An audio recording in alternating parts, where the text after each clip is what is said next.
Good day, everyone. So our lesson for today is all about the wind turbine. I am Precious Gem R. Hernandez, and here are my group members, Francois M. Campana, Victor T. Lorenzana, and Miko M. Parinas. So let us now start with our lesson. So makikita natin yung picture na to. Ito yung example ng wind turbines. Meron din tayo ritong picture ng closer view ng wind turbines. So ito yung blade. Bali tatlo siya. Ito yung rotor na tinatawag. Dito naka-attach yung blades. And then dito naman sa sa likod ng blades, makikita dito yung nozzle. Then dito naman, makikita dito, ang tawag dito ay hub. Ito yung part where the blades are being attached. So kapag binuksan natin yung nozzle, ito yung makikita. Yan.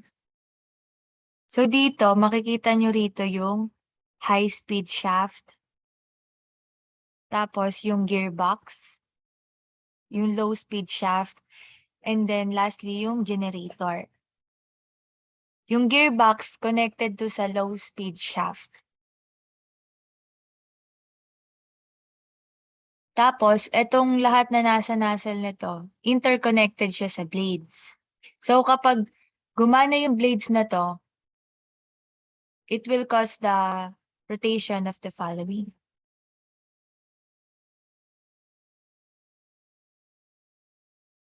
So makikita natin dito yung operation ng wind turbine. So makikita niyo dito nanggagaling yung wind. Tapos ito yung blade na magro-rotate. And then kapag nag-rotate yung blade, magro-rotate din yun nandito sa nozzle, which will generate electricity. So yung triangle na to sa likod, ito yung tinatawag na wind vane. Yung wind vane is used to detect the direction of the wind. While ito namang tatlo na to na may bilog, ito ay tinatawag na anemometer. It is used to measure the strength of the wind.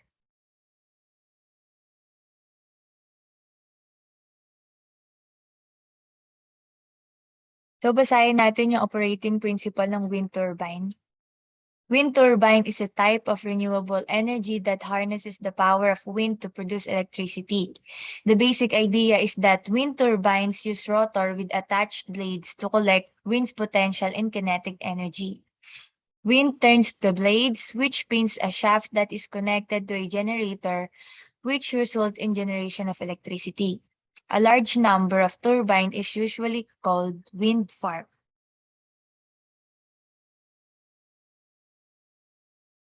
So, ito yung makikita natin na detailed photo ng parts ng wind turbine. Ito pa yung isang picture. So, makikita natin dito na sa bottom part ng turbine, sa ilalim ng nozzle, nandito yung yaw mechanism na nagko-consist ng yaw drive, yaw motor, and other smaller parts.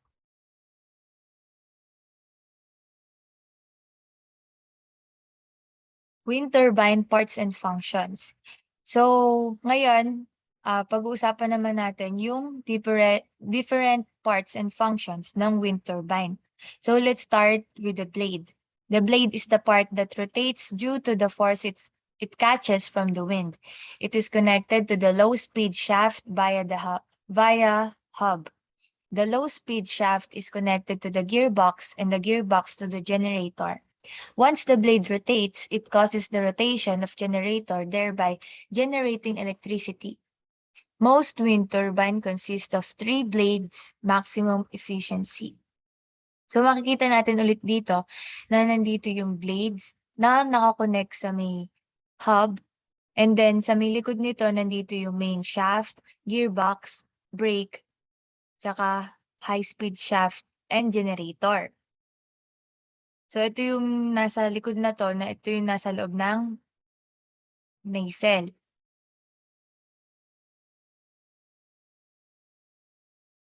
So balik tayo rito. So ang pinapakita rito na once the blade rotates, it will cause the rotation of the vital parts inside the nacelle. So kapag nag-rotate na 'to, yung blade na 'to, iikot na rin 'to, magro-rotate na rin. Ito yung nagge-generate ng electricity. When it comes to the blade design, to produce an amount of power, wind turbine blades generally need to be large and tall. It is shaped to generate the maximum power from the wind at the minimum cost. Improvements in the design has produced new wind turbine which are more compact, quieter, and generates more power from less wind. Its length vary at around 50 meters, with 107 meter currently the longest from Siemens Gamesa.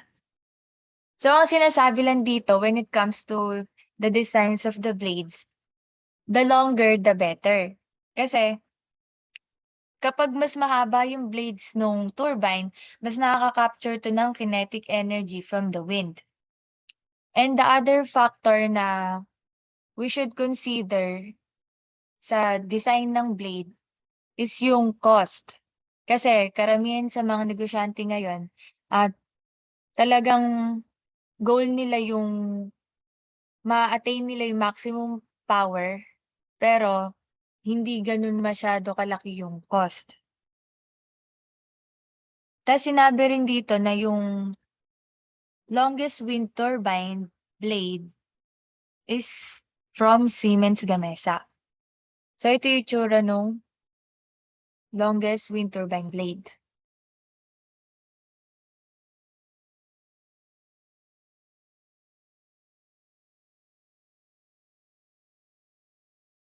So dito pa sa blade design, another factor is the airfoil.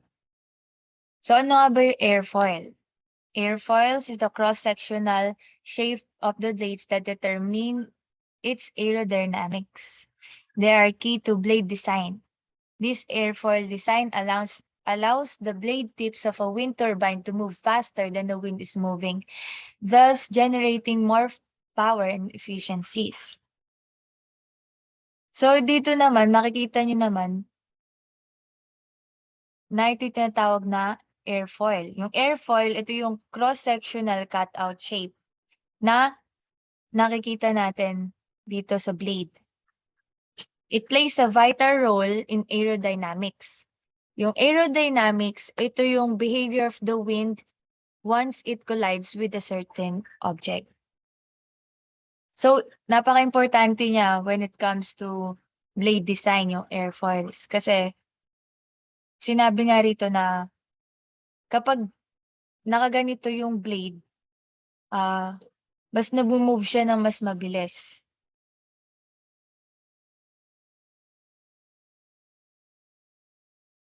Then makikita niyo sa picture na 'to, ito yung different, types ng airfoil design sa blades.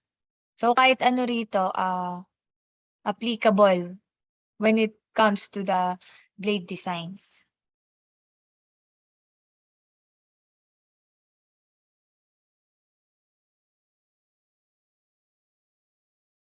Blade aerodynamics. Wind turbine blades work by generating two aerodynamic forces, lift and drag.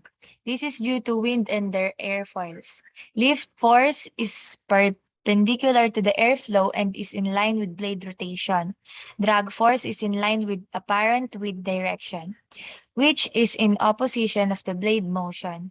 Drag increases in proportion to the frontal area of an object facing the wind. So yung blade aerodynamics, ito yung 'pag nag-collide yung hangin sa blade, nakakapag-generate siya ng dalawang klaseng forces. Ano nga ba yung dalawang klaseng forces na 'to? Ito yung lift force tsaka yung drag force. Yung lift force, ito yung perpendicular to the wind direction. Ito yung force that makes the blade rotate. While yung drag force naman, ito yung in line with the wind direction or in general term, ito yung parallel siya sa wind direction. Ito yung force that is opposite to the blade motion.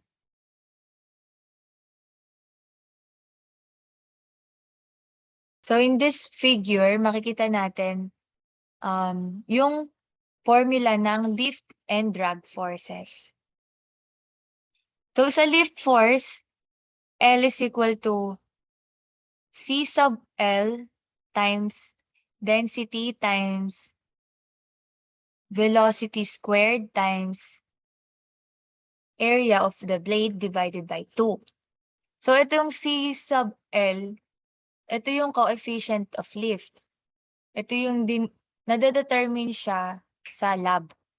While ito namang drag formula is equal to coefficient of drag times wind density times wind velocity squared times reference area divided by 2. Yung reference area, ito yung front part ng blade na nag-i-strike sa wind.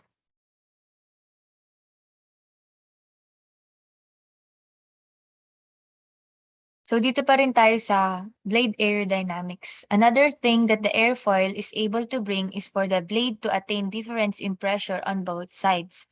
The most curved side, or we may say the convex side, generates low air pressure, while high pressure air pushes on the less curved side, or we may say the side with slightly concave part. This is actually the reason for blade rotation. So meron akong tanong dito na, paano nga ba umiikot yung blade? So explain natin. So makikita nyo, ito yung airfoil design, di ba? Ito yung blade. So sa may taas na part na to, ito yung convex side. Nandito yung lift force.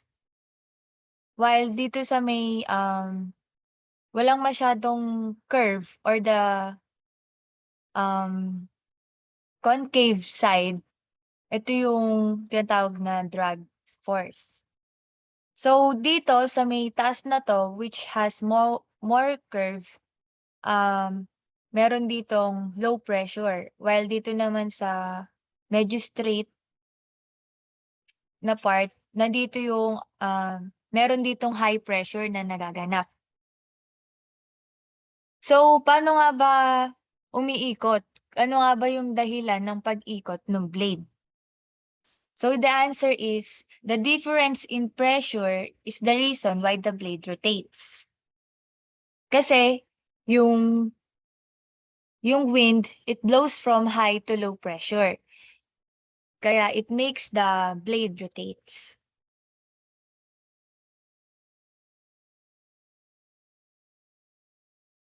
When it comes to wind orientation in blades, here's now the question. Based on the figure illustrating the optimum angle of attack, which part of the blade is the leading edge and trailing edge, front and back?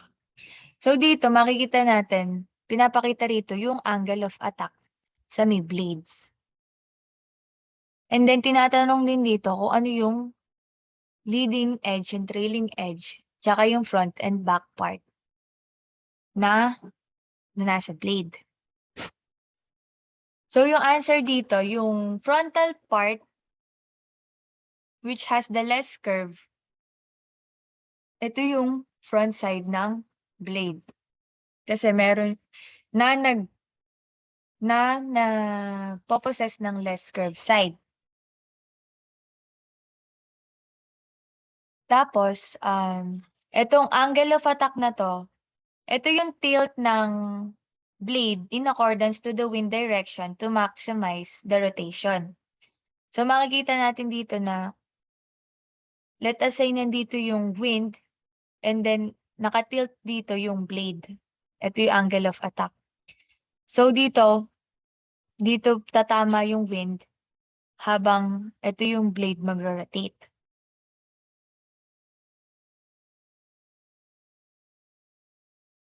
Tapos, di ba yung sinabi ko nga na yung frontal part is yung may less curve. Siya yung frontal part kasi para ma-achieve niya yung optimum angle of attack.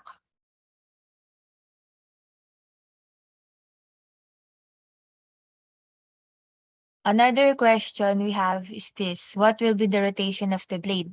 Is it pushed to the side that has more curve or pushed to the side that has less curve? So when it comes to the blade rotation naman, the answer is it is pushed to the less curved side.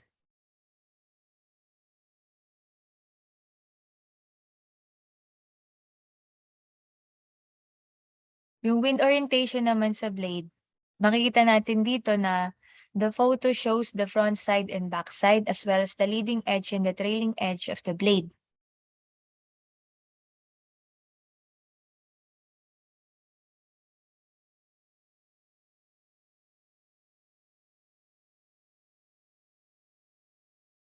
So last dito sa may parts and design, yung blade design, in addition to its curved design, twisted and tapered blades further enhanced its aerodynamics with the combined effect of twisting and tapering. The blade along its length improves the angle of attack, increasing speed, efficiency, and lift while reducing drag. So dito naman sa may design niya ng blade, hindi lang basta naka-curve yung blade. It is twisted and tapered. Kasi yung purpose nun, it increases in rotation as well as the lift force. So habang nag-i-increase yung lift force, nare-reduce yung drag force.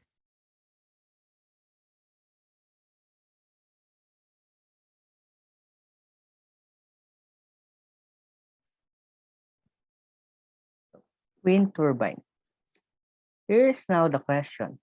Based on the previous slides, what are number of blades is the best design in consideration of all factors in construction and operation of wind turbine? So we already know that the rear of the blade is curved more than the front. So this varied shape causes a pressure differential when the air moves across the blade, which is what causes the blade to move. So because of the obstruction of the blade, the air moves at a faster velocity behind the blade than in the front of it. So we must consider the speed and the drag in designing the blade to ensure the highest level of efficiency. So the rules of thumbs are, the first one is the purer blades the better. Since the purer blade there will be less drag and an increase in efficiency. So the number of blades increase the torque and reduce optimum rotation speed. So having a fewer blades, it reduces the drag. So with turbine with one blade. So because of decreased drag, one blade will be optimum number when it comes to energy yield. However, one blade could cause the turbine to become unbalanced, and this is not a practical choice for the stability of the turbine. So the next one is the two blade. So two blade turbine seems like the optimal configuration for a wind turbine. It is perfectly balanced and with one blade less than a three blade turbine. So they will generate less drag because it have a fewer blade. So why aren't all turbines made with two blades? So this is this is why. It has trouble in yawing. So what is yawing? Yaw is when its head or the nozzle turns to face the wind. Due to an effect called the gyroscopic precession, when a two-blade turbine yaw, it creates a wobble as the blade go from the vertical plane to the horizontal plane, so which places additional increased stresses on the mounting bearings, wearing them down faster. So more than three blade. So any number of blade greater than the three would create greater wind resistance, slowing the generation of electricity and thus becoming less efficient than a three-blade turbine. So, wind turbine part and design. The blade tilting mechanism. So, according to the wind speed, the relative velocity angle of the wind also changes. So a blade tilting mechanism, it is a sensor coupled part of the wind turbine which tilts the blade and guarantee a proper alignment of the blade with relative velocity.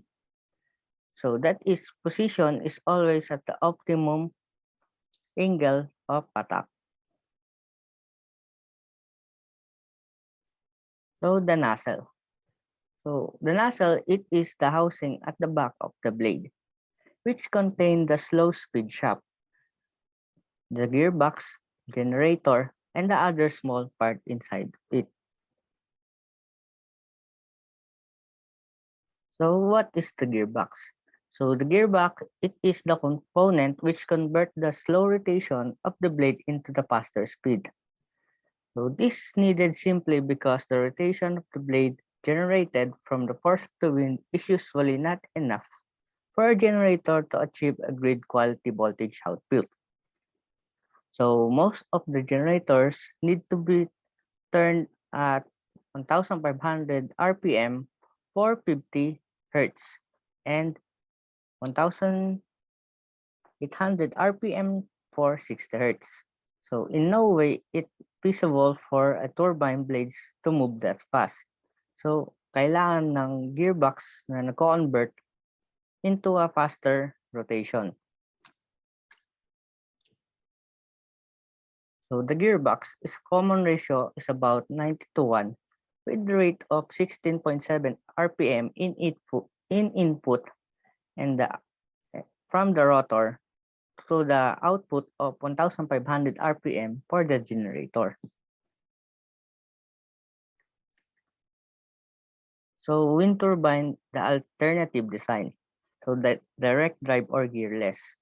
So gearless means it no gearbox in the turbine. So in the direct drive turbine, so there is no gearbox. The main shaft spins the generator directly, causing it to spin the same speed as the turbine blades. So comparing to the gear type, the slow rotation and decrease in moving parts of PMDD generators reduces the fatigue and stresses on the turbine, resulting to reduce the noise and the vibration, longer lifetime, and the lower cost of maintenance. So yun yung mga disadvantages ng isang direct drive. So direct drive is an important fact is due to the wind inconsistency.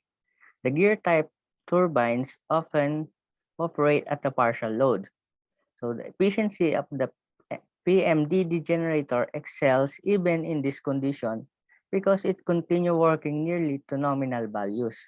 So this design makes suited even in offshore wind application. So, ito naman ang mga disadvantages of the PMDD is to make up for its lower rotation. So it needed more magnets to create the required frequency and power. So this increased the diameter of the generator, which makes it the larger and often heavier than the geared type wind turbine. And another thing is that the additional magnet being used in this type is made up heavy, which is expensive.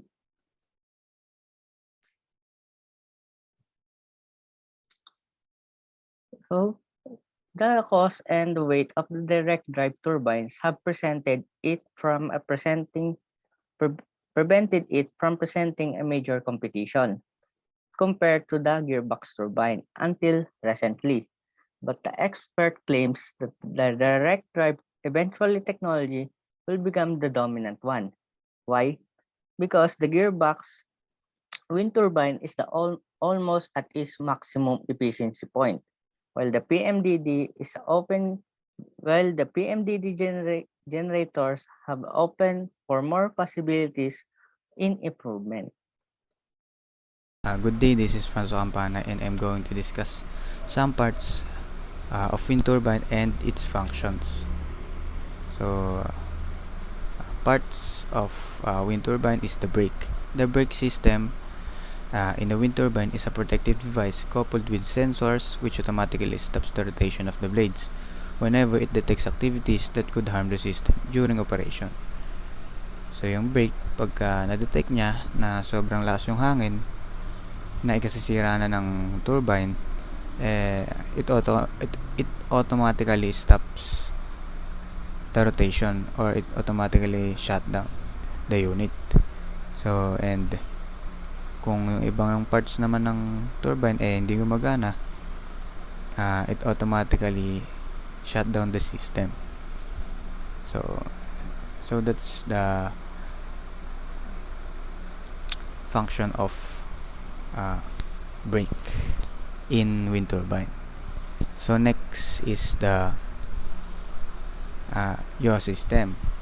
So the yaw system is a sensor-equipped mechanism consisting primarily of yaw motor, yaw drives, and others. Its function is to automatically rotate the nozzle on the top of the tower so that the sets of blades is facing the wind directly at all the times. It detects its proper direction through the electronic information being fed by the wind vane located at the back. This ensures that the wind turbine is producing the maximum amount of electricity. So, makikita natin sa may picture yung wind vane nakakonect dun sa likod ng nozzle. So, yung wind vane, yun yung nagdedetermine ng direction ng hangin. And then, yung information na makukuha ng wind vane kung saan papunta yung hangin,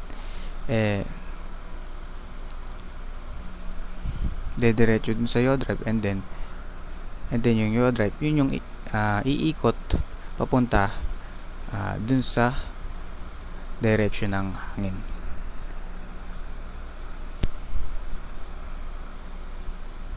So next is the tower. So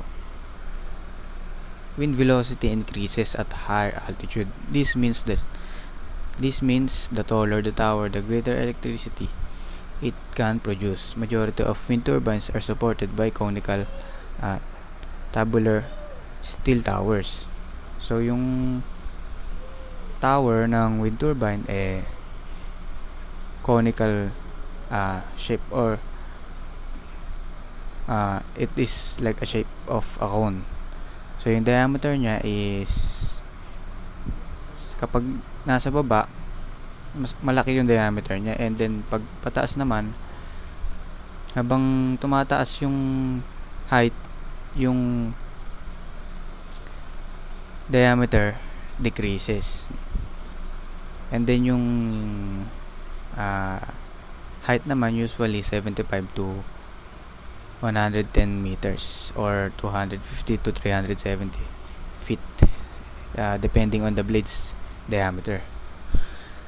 So the tallest is still for completion in the mid of 2022, which is 280 meters na i-install dun sa Western Jutland, dun sa Denmark. Next is wind turbine, a tower and blade diameter ratio. So mapapansin natin nung 2000, yung average rotor diameter is mas maliit, and then mas malaki yung hub height ng wind turbine noong 2000, because nowadays yung engineering is improving. Kaya makikita natin 2015 yung average hub height niya is 82, and then yung average rotor diameter is 102 nung 2015, and then 2017 86 yung height, and the diameter is 113. The next, so location of wind turbine, ideal location. So the best place for wind farms are in coastal areas or taping dagat, at the top of rounded hills, open plains, and gap in mountains, places where the wind is strong and reliable. Some are offshore. Meron din namang mga wind turbine na hindi hindi na nakikita sa tabing dagat. So dapat yung average wind speed is around 25 km per hour. So we have advantages and disadvantages in of wind turbine.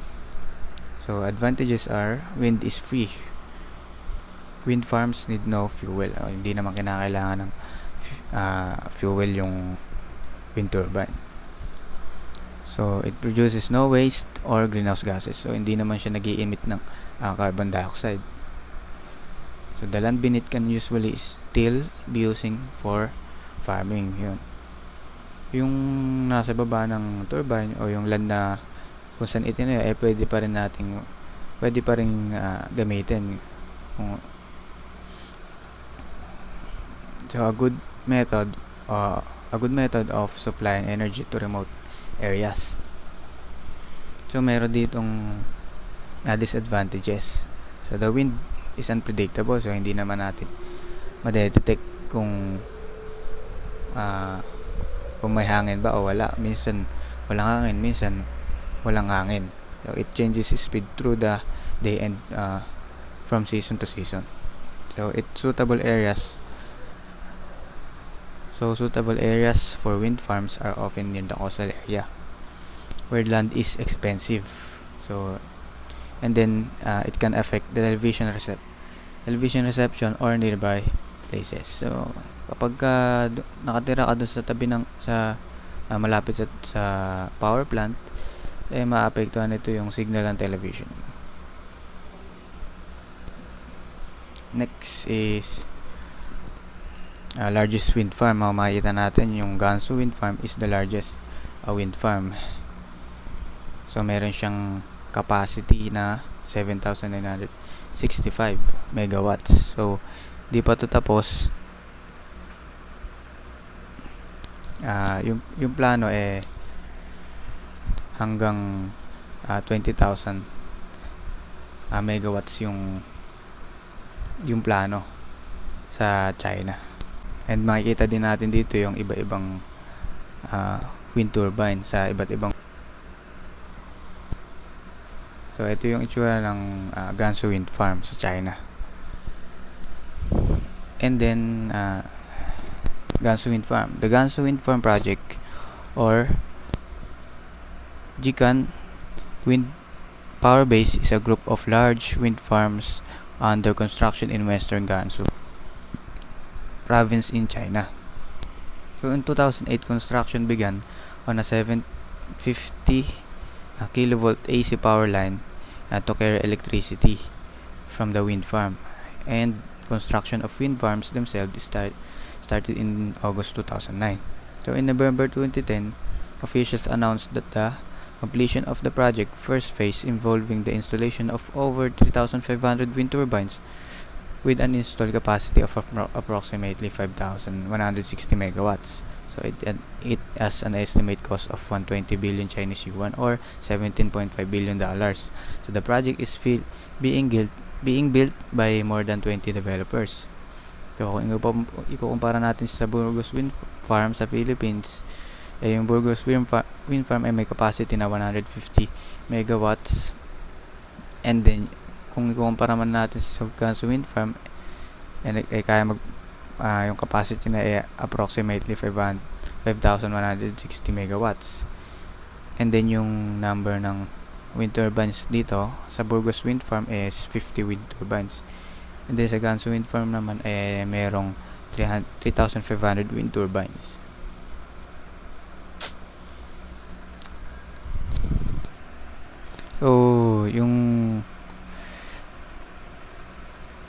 So makikita natin yung Burgos Wind Farm sa Burgos, Ilocos Norte, Philippines. So the estimated cost for the construction of wind farm was $450 million, which was completed in 2015, located within a 600 hectare site. Yun. The facility consists of 50 wind turbines, each with a capacity of 3 megawatts, generating electricity to the Luzon grid. Each wind turbine rests on a tabular steel tower, has a 75-meter hub height and a 90-meter rotor diameter. Next, summary of or grid operation of wind turbine. Yung hangin kapag pumunta sa blade, iikot yung blade and then iikot yung gearbox. Yung gearbox, papabilisin niya yung ikot. And then iikot yung generator and then diretso sa transformer. Yung transformer, the purpose of transformer is to step up the input voltage coming from the generator. And then the purpose of a step up transformer is to eliminate the further losses due to very long transmission lines. That's how the wind turbine works. And so again, this is Francois Campana. Thank you for listening. So hello everyone. The another topic we have here is all about the hydrogen power plant.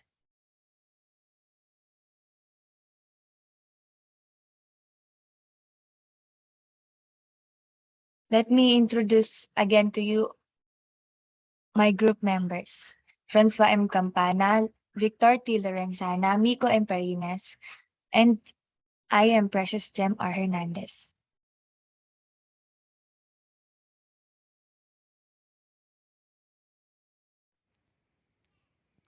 Good day everyone. I'm Victor T. Lorenzana and I'm here to discuss about hydrogen power plant.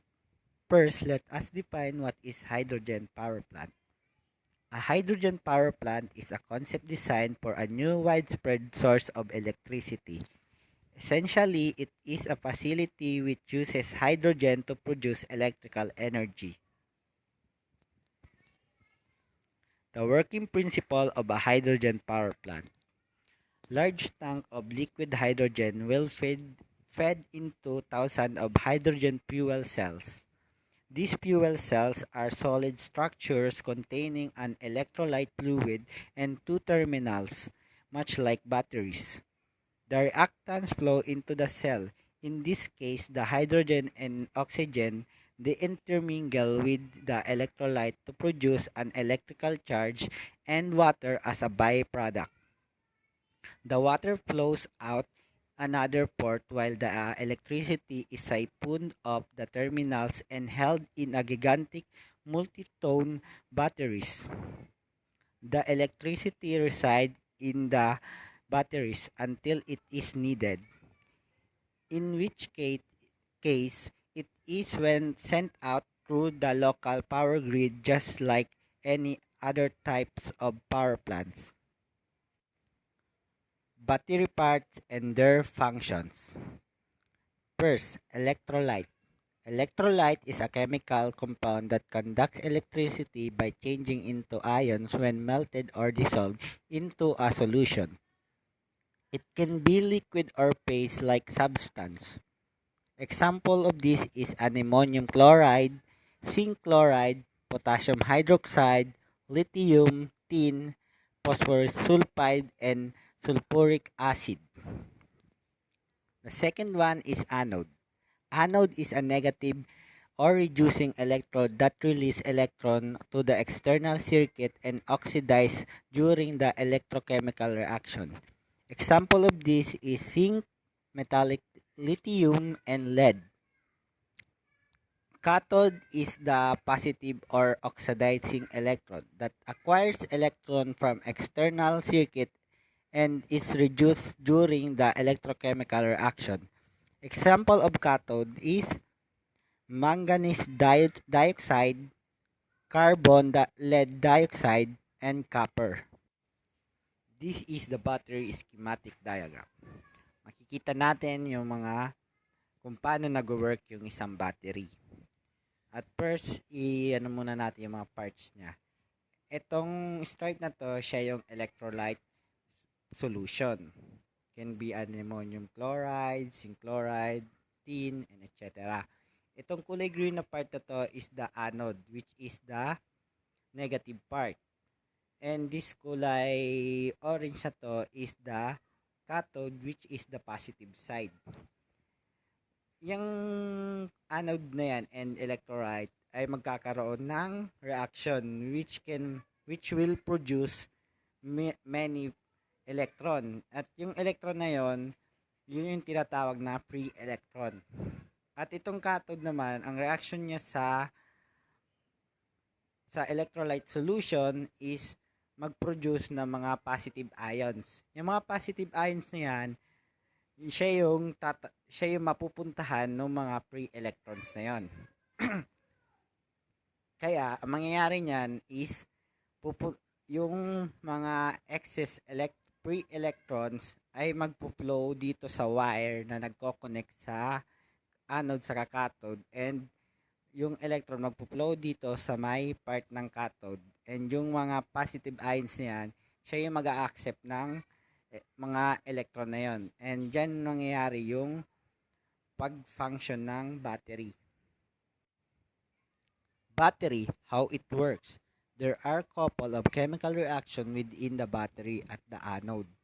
The electrode reacts with the electrolyte in a reaction that produces too many free electrons. As a result of these free electrons repel each other and try to go to a place with fewer electrons. Meanwhile, at the cathode, another chemical reaction occurs simultaneously that enables the electrode to accept electrons.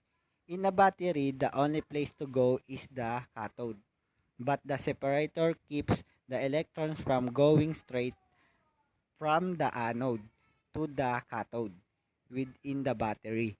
When the circuit is closed, the wire connects the cathode and anode.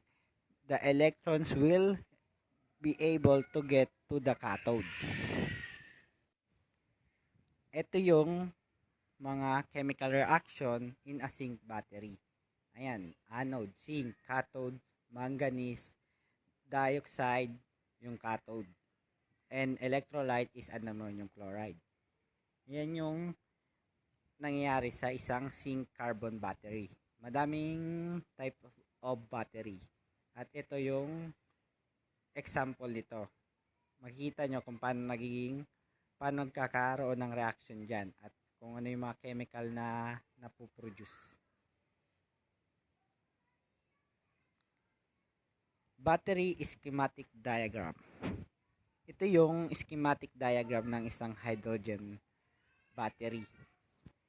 At makikita natin yung hydrogen fuel sa part ng anode, nagsusupply siya ng hydrogen fuel. At dito sa part ng cathode is nagsusupply siya ng oxygen. Itong mga hydrogen fuel na to, pag dumikit siya dyan sa catalyst na yan, magbe-break siya sa dalawang part, which is the the electron and proton. At itong part na to, inaalaw lang niya mag-pass yung mga proton. Yung electron, hindi niya inaalaw. Kaya wala na naman yung electron na yan. Kaya yung electron naman, wala na siyang choice kundi mag-pass dito sa may wire na nagko-connect sa anode and cathode. And dyan nangyayari yung reaction ng isang hydrogen power plant.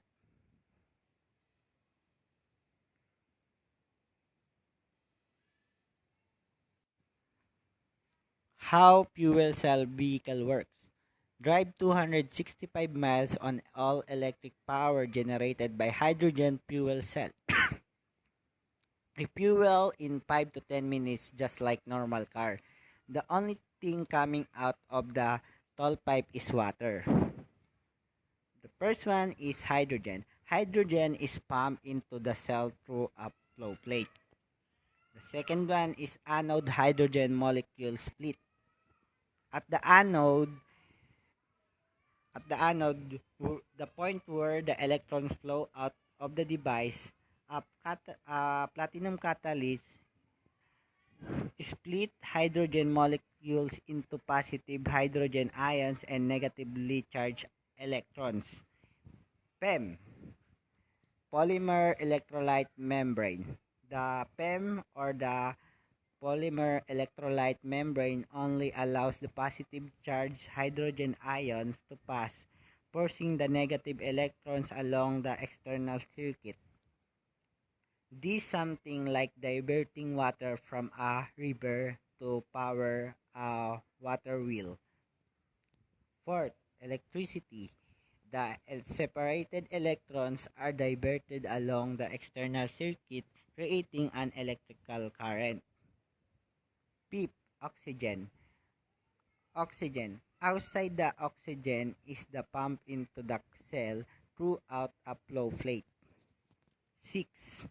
Cathode molecules combine. Another catalyst at the cathode point where electrons enter a device causes the negatively charged electron and positively charged hydrogen ions to combine with the oxygen to form water. Two hydrogen molecules plus one oxygen molecules, HO2 or water. 7. Water. Oxygen combine with the hydrogen molecules to the make water which exits the cell. Hydrogen power plant and schematic diagram. And ito kung paano nag-work ang isang hydrogen power plant. Makikita natin na pag napag-generate na yung hydrogen ng power plant ng electricity, kapag di siya ginagamit, magre-reside lang siya katulad sa sinabi kanina. And kapag kailangan siya ng ng mga customer ng electricity, i-distribute niya yung electricity katulad lang ng mga other any types of power plant.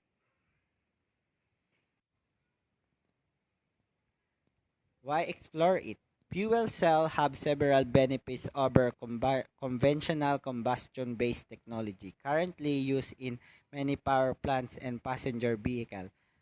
Hydrogen is very efficient fuel source, capable of producing more energy per pound of fuel than gasoline. This means that an equal-sized tank of hydrogen fuel would give a vehicle greater range or more power than a filled with gasoline in an internal combustion engine. Fuel cell have more lower emission than combustion engine. Hydrogen fuel cell emits only water so that there are no carbon dioxide emission and no air pollutants that create smog and cause health problems at the point of operation. Also, fuel cells are quiet during operation as they have fewer moving parts. Why it hasn't gone mainstream? Hydrogen production through methane. About 95% of hydrogen used today is produced by the process called steam reforming. Steam reforming is separating hydrogen atoms from carbon atoms and methane. This process is expensive and it releases greenhouse gases, which contributes to the global warming, thereby canceling out any benefits to the environment. The hydrogen production through water. The other production method is electrolysis, which separates hydrogen from water. The downside is that it is expensive.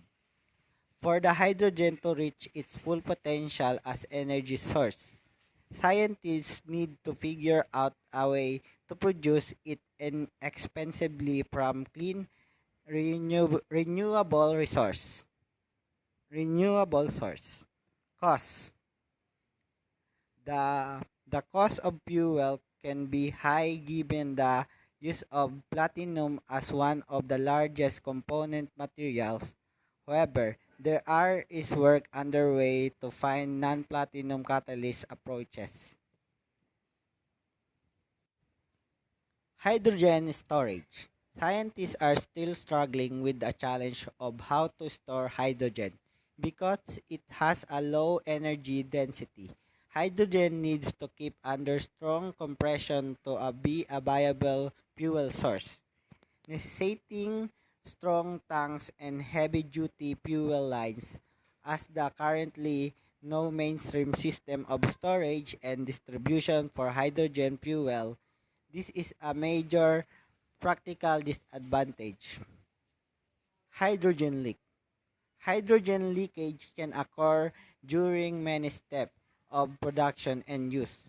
Science magazine reported in June 2003 that hydrogen leakage from widespread use of hydrogen fuel would gobble up ozone faster than CFC do.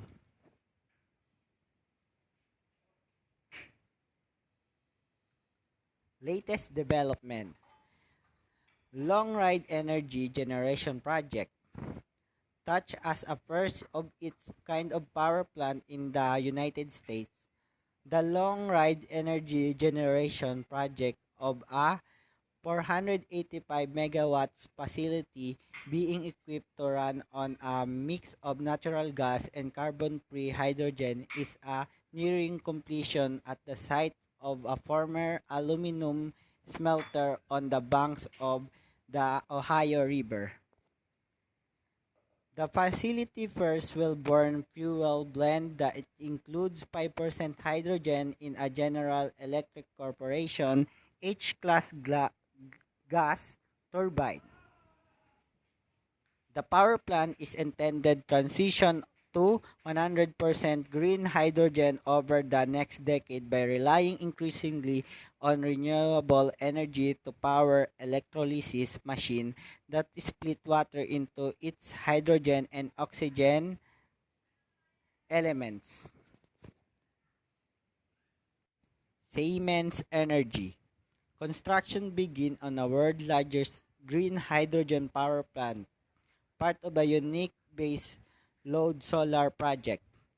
Siemens Energy will produce the unique of 170 million euro facility in a remote remote part of French Guiana, which will provide 10 megawatts of power during the day and 3 megawatts of at the night.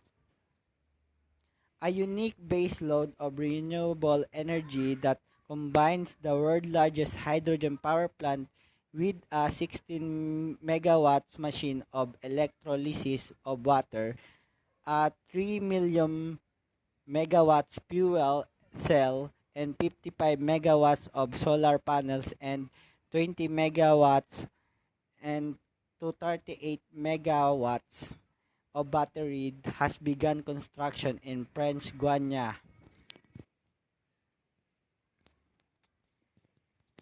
And that's all. Thank you for listening.